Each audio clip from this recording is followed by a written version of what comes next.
Hey everyone, I hope everyone is having a good and fun Friday, especially some of you are in a certain part of the world where it's a special day, so I hope that's going all right so far. Now, with this video, it's just going to be a quick one. I'm going to just address two ways that a male scapegoat would be attacked. Now, a lot of information out there says that you're you're attacked through being seen as weak or being or considered weak or through or through a weakness, which in a way is true, but I wouldn't say that's the main thing. Just like being saying that a male scapegoat is a troublemaker in the family, always that's not always a way for them to be targeted. That it can be quite covert at first and difficult to catch on. But I'd say the two ways the two ways that a male scapegoat is targeted, especially as they're older and over time.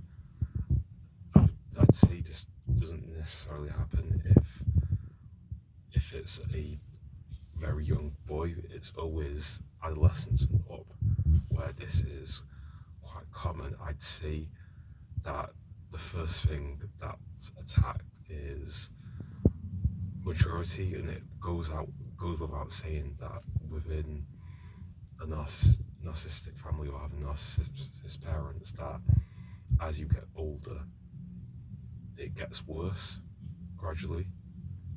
So as you're becoming older and you're making informed choices and you're being your own man, but most importantly your own person, having your own persona, your own likes, interests, values, that's that's attacked. Or if you want to take new risks, try out new ventures, that's always vilified and always demonized as you're doing something wrong, or if you're making a mistake, and if you do that, then you're bad. Even if it goes wrong, you don't do it again. So in that angle, a lot of guilt, a lot of shame is used to attack maturity, and that would involve aspects like you're not ready for this, or trying to do things that that man can like really do themselves. So I'd say that is the first way to do that, and it's so subtle that that you wouldn't know it initially, but over time it becomes more apparent because as you get older, you think, wow, this is a bit strange. Like this this really doesn't make sense.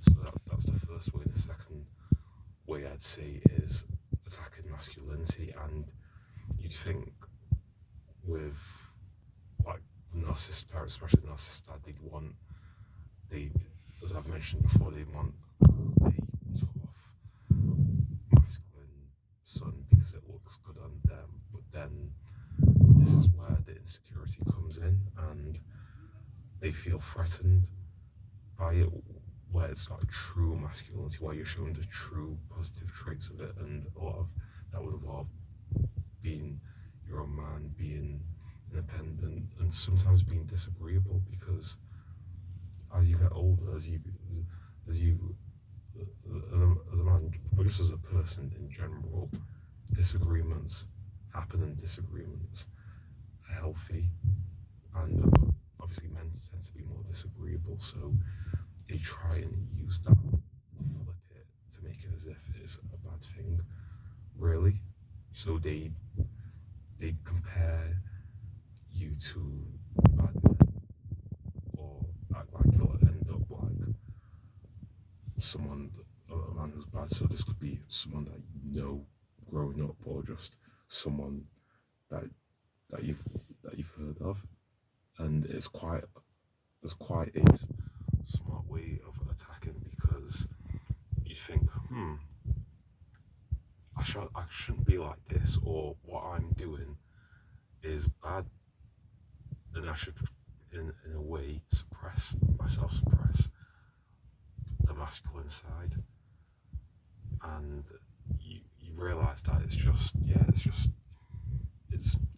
doesn't work at all the way they try and portray it, uh, as you as a man. Really, it just doesn't work.